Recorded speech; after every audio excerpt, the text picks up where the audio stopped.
Steve Jackson Games has released what they call their stakeholders report, a report about their finances and earnings for the year 2018 for the general public, for people following them, for fans, consumers, or anyone else who is just interested in the company, talking about what games sold well in 2018, what games didn't sell as well, and what they're doing about it and what they're planning on doing for the future. Their overall revenue dropped a little bit from 2017, but not significantly, and they had a lot of success with things like, of course, their Munchkin line, as well as the Fantasy Trip RPG Kickstarter that they put out.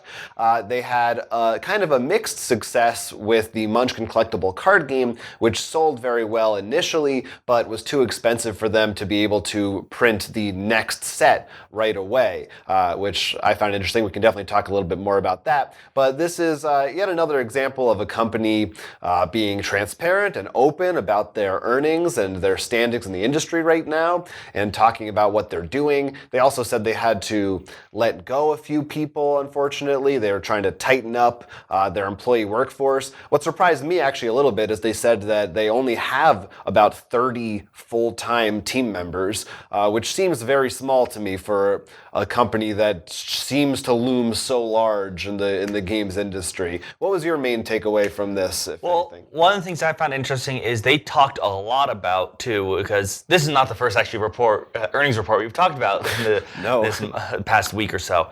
And what I found interesting was they talked about how like they're seeing the market change a lot, and they're mentioning a lot more about like Kickstarters and stuff using that. And I don't know whether, like, AEG was the one we talked about before, and they mentioned how they never thought they'd be using Kickstarter initially, and now they are.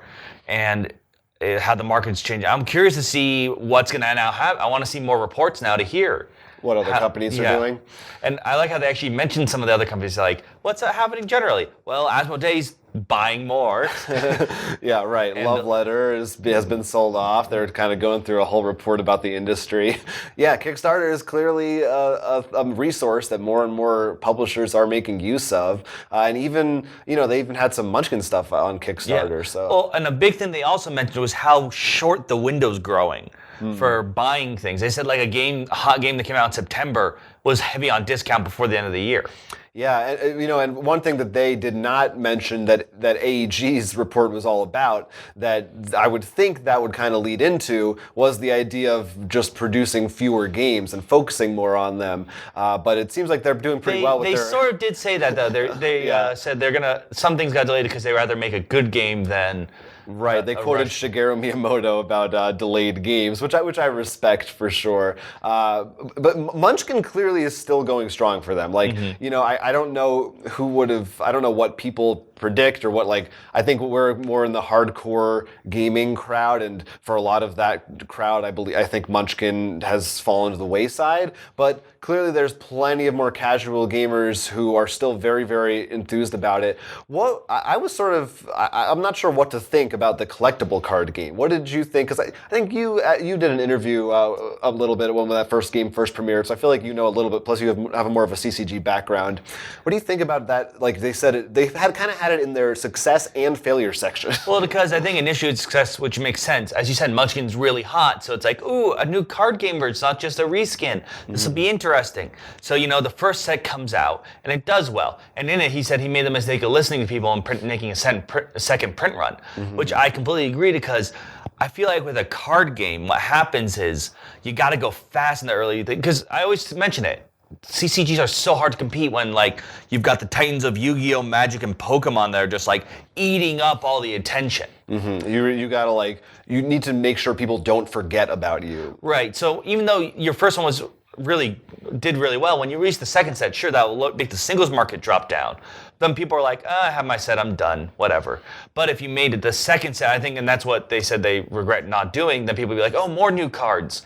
And sure, some people were like, man, I didn't get a chance to get that really hilarious Plutonium Dragon card. I didn't actually play the game, so I don't know what's rare or not. but then you could revisit it later or do reprints or something. Yeah. So they haven't given up on it sounds like, but certainly it's been pushed back a little further than they initially wanted it to be. I just found that very interesting that a game that can come out so strong, still they consider a failure in some ways. I think it goes back to what they said earlier. The hotness and newness window for it was was much shorter than they expected. Yeah. By new sets, they could have kept the window open, but because they didn't, it closed. The fantasy trip was another one that surprised me because they labeled it as a big success. It was well funded on Kickstarter. I had never heard of this game, completely not on my radar. This is an old school RPG that Steve Jackson had designed back in the 70s, and they recently got the rights to it and did a new version of it on Kickstarter, which I think is awesome. I just was surprised I hadn't heard of it. Yeah, those are definitely, something like this is the kind of game you want to see on Kickstarter where like they got the rights back, they're not sure how many people remember would want to still play it. I mean, for big companies, this is definitely the kind of thing I'd love to see more on Kickstarter, is that we're going to see if it's worth breathing life back into this or let it rest. Portal Games is doing a similar thing later this year with Pret-a-Porter, where it's like more of a niche thing, so they're just not sure. So Kickstarter is the right place for it, rather than dumping everything that you have into Kickstarter, no matter what it is. I feel like Steve Jackson does occupy this interesting space where half of their line is very mainstream, mass market, mostly Munchkin stuff, and then they also do a lot of very hardcore, obscure RPG and battle games and war games that are strictly for like old school types of gamers. I still want my Dino Hunt game reprinted. Wasn't what I was thinking of, but good to No, it's not, but it just occurred to me while you're saying that. It's interesting they occupy these two worlds, and I guess they seem to be balancing it pretty well, and the report is very interesting to read. There's a lot of stuff in there that any other final things that you thought were I noting? I guess it sounds like it never occurred to me, but I know they partnered with USAopoly for some stuff, but it seems like they're really like, here's Munchkin, just make something. Because it's like they made the Harry Potter one. They just gave them the license, I guess, and were like, see what you can do. I mean, like, I guess the game's not that complicated, so like, sure, why not? I think Munchkin at this point is so, like, you can't screw it up. Like, no one, there's not going to be a thing that tarnishes its reputation. It's like too big to serious. fail. Yeah, maybe that. If they do the grimdark version of Munchkin, I don't want to think about it. Talk to us in the comments about your thoughts on Munchkin. Were you guys one of the CCG players? Maybe you're one of the reasons it was so successful at launch, or maybe you backed the fantasy trip on Kickstarter, or you have thoughts in general about Steve Jackson, where you think they should go, what direction they should take. Let them know. Let us know and let them know at the same time. But until then, I'm Will. I'm Jonathan. And this has been Roll for Crit. Make sure you click the like and subscribe buttons so you get more board game content from Roll for Crit. Do it. Do it now.